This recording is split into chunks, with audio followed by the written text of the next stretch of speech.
ఈ డిష్ చాలా అంటే చాలా హెల్దీ డిష్.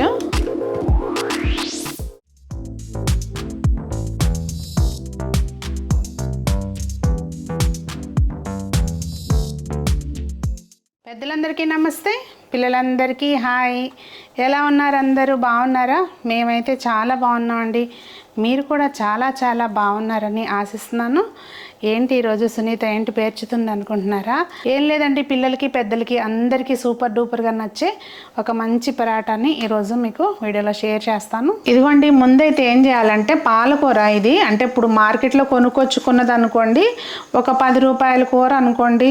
ఇది మనకంటే ఫ్రెష్గా కోసుకున్నాం కనుక ఫ్రెష్గా కోసాను, కానీ ఇది ఎమ్మటే నేను వాడలేదు, కొంచెం వాడిపోయినట్టుగా అయిపోయింది.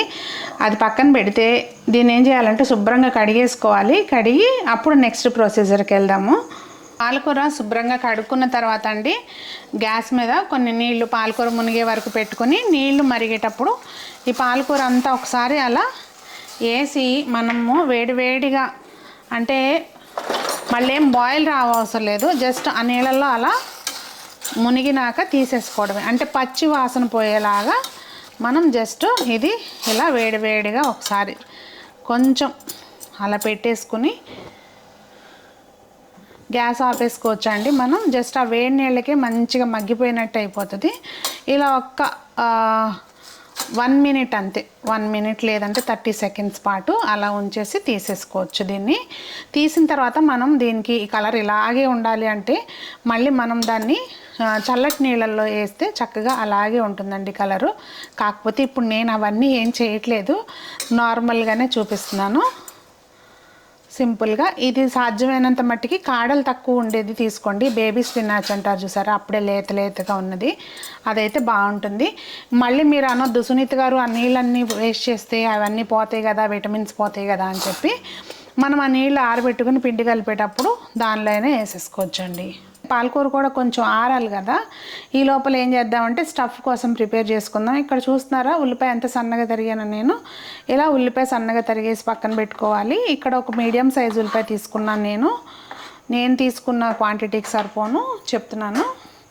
ఇది పనీర్ తరుక్కోవడానికి ఇట్లా లావుగా ఉంటాయి కదండి బెజ్జాలు, అటు సైడ్ వైపున తరిగితే మనకి పనీర్ అనేది చితికిపోకుండా అట్లా నీట్గా ఉంటుందన్నమాట.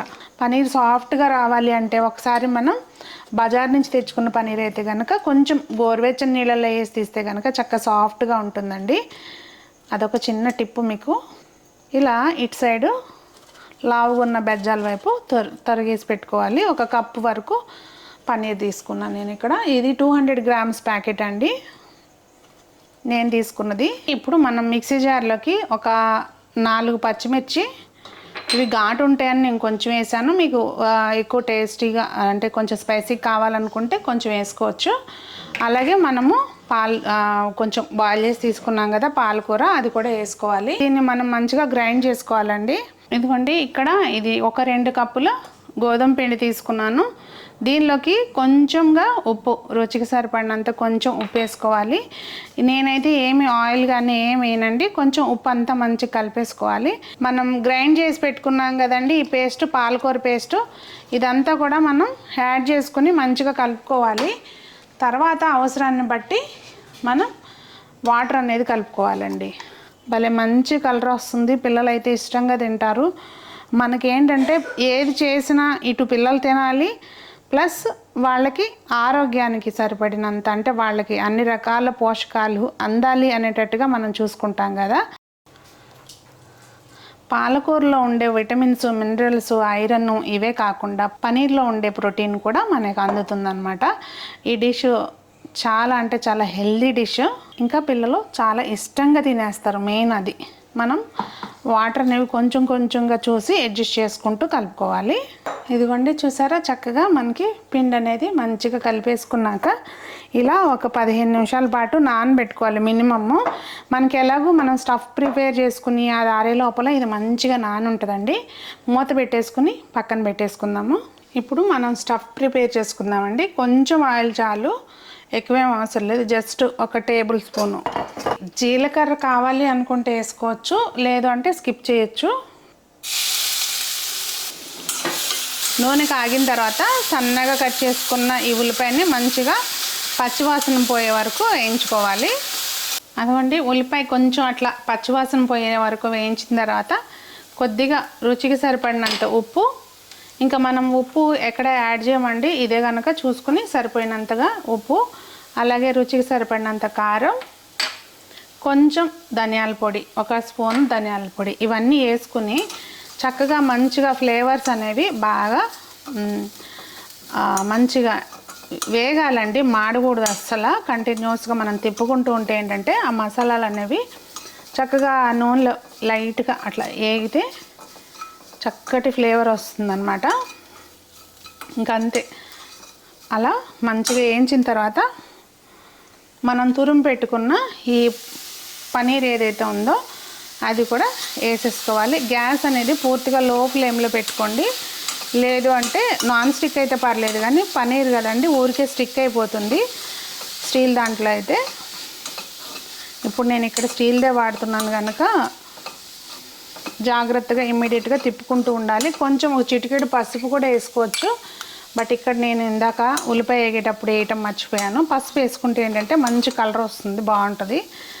ఇంకా అంతేనండి. ఇవన్నీ కూడా మంచిగా మిక్స్ అయిపోయినాక గ్యాస్ ఆఫ్ చేసేసుకోవాలి. పన్నీరు టూ మచ్ సాఫ్ట్గా ఉంది, కొంచెం పొడి పొడిగా ఉంటే బాగుండేది, కానీ బాగా సాఫ్ట్గా బాగుంది. చూసారా, నేను తిప్పుతూనే ఉన్నాను, గ్యాసు మాడుతుంది. గ్యాస్ ఆఫ్ చేసేసుకొని ఇంకా ఇది పూర్తిగా ఆరబెట్టేసుకోవాలి. మనకి వెంటనే కావాలి అనుకోండి, ఇది వేరే ప్లేట్లోకి తీసుకుంటే తొందరగా ఆరిపోతుంది. ఇది మనకి ఆరిపోవాలండి పూర్తిగా. మనం చేసుకున్న స్టఫ్ అనేది పూర్తిగా ఆరిపోవాలి. ఇంకా ఇది చూసారా కలర్ఫుల్గా ఎట్లా ఉందో పిండి. వీటిని ఇప్పుడు మనకు కావాల్సిన సైజులో చక్కగా కట్ చేసుకోవాలి. ఇక్కడ మీకు రోటీ రౌండ్గానే రావాల్సిన అవసరం ఏం లేదండి. ఎందుకంటే చూడండి, ఎక్కువ పిండి ఏమి వేయొద్దండి. మనం సరిపడా కలుపుకుంటే, ఎక్కువ పిండి వేస్తే ఏమవుతుందంటే ఆ గ్రీన్ కలర్ అనేది చేంజ్ అయిపోతుంది. పొడిపిండి చల్లామనుకోండి ప్యాచెస్గా కనిపిస్తుంది. ఇప్పుడు దీనిలోకి మనం చేసుకున్న స్టఫ్ని మంచిగా స్ప్రెడ్ చేసుకుని పెట్టుకోవాలి. ఇది మనం మామూలుగా స్టఫ్ పరాటా లాగా కొంచెము రోల్, అది మనం ఆలు పరాటా చేసుకుంటాం కదండి, అట్లయినా చేయొచ్చు. కాకపోతే ఏంటంటే పిల్లలకి కొంచెం డిఫరెంట్ షేప్స్ అట్లా చేసామనుకోండి ఇష్టపడతారు కదా. అట్లా మా పిల్లలకైతే పూరీలు కూడా ఇట్లా చిన్నప్పుడు బాక్సులు అనేవారు, ఒక్కోసారి పిల్లోస్ అనేవారు, ఒక్కోసారి ఇట్లా షేప్స్ కట్ చేసేదాన్ని పూరీలు కూడా. ఇప్పుడంటే పెద్దవాళ్ళు అయిపోయారు అనుకోండి. అట్లా మీ ఇంట్లో ఎవరైనా చిన్నపిల్లలు ఉంటే చక్కగా ఇలా చేసి పెడతారు అని చెప్పి నేను ఈ షేప్ చూపిస్తున్నాను. అదర్వైజ్ మీరు రౌండ్గా పరాటా లాగైనా చేసుకోవచ్చు. చూసారండి, మనకి అది అసలు ఎక్కడ కొంచెం కూడా బయటికి రావట్లేదు స్టఫ్. పిండి కలుపుకోవటం కరెక్ట్గా కలుపుకోవాలి. ఇంకా అది వేడిది కూడా పెట్టుకోకూడదు, పూర్తిగా ఆరనివ్వాలి. కొంచెం ఇట్లా గట్టిగా బడబడా రుద్దొద్దు, కొంచెం చిన్నగా లైట్గా ప్రెస్ చేసుకుంటూ కరెక్ట్ షేప్లోకి తీసుకుంటే బాగుంటుంది. ఇలా 4 చేసి పక్కన పెట్టుకుని ఒకసారి గ్యాస్ వెలిగించుకోవచ్చు. లేదు అంటే మీరు స్పీడ్గా చేస్తాము అనుకుంటే ప్యారలల్గా చేసుకుంటూ కాల్చుకోవచ్చు. అట్లా ఇదిగోండి చూసారా. ఇంక ఇప్పుడు గ్యాస్ మీద ప్యాన్ పెట్టుకొని చపాతీ ఏదైతే ఉందో బాక్స్, ఆ బాక్స్ని దాని మీద వేసేద్దాం. అది గ్యాస్ సిమ్లో పెడితే మనకి చక్కగా అవుతూ ఉంటుందండి. ఈ లోపల ఇంకోటి చేసుకుంటే ప్యారలల్గా పని తొందరగా అయిపోతుంది. కొంచెం మధ్యలో మందంగా ఉంచుకుని అంచులు పలచగా చేసుకోండి.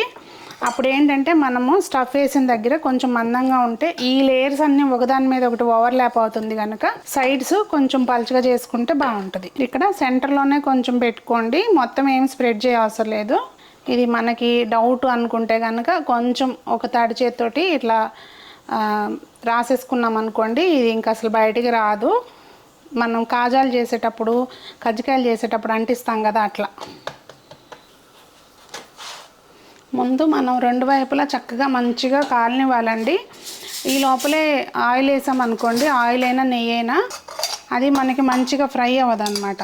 నేనైతే ఎప్పుడైనా పరాటాలకి నెయ్యేనండి వాడేది. చక్కగా పొంగుతాయి. కొంచెం చక్కగా ఇలా ఒత్తుకుంటూ ప్రెస్ చేసుకుంటూ కాల్చామనుకోండి అదేంటంటే మనకి మంచిగా క్రంచీగా వస్తాయి అన్నమాట.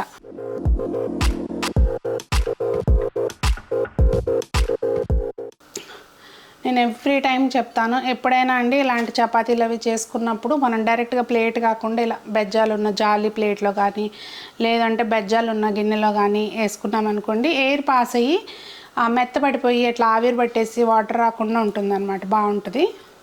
చూసారండి ఎంత బాగా వచ్చిందో. ఇక్కడ నేనైతే ఈరోజు చట్నీ ఏం చేయలేదు, టమాటో కెచప్ తోటి సర్వ్ చేస్తున్నాను. పక్కనే ఆనియన్స్, సలాడ్ కూడా మీరు కీరా కానీ అలాంటిది ఏదైనా తీసుకోవచ్చు. చూస్తే లోపల వైపున చూసారా ఇట్లా ఏ లేయర్ కా లేయర్ ఎలా వచ్చిందో చూడండి, ఎంత బాగుంటుందంటే ఇది.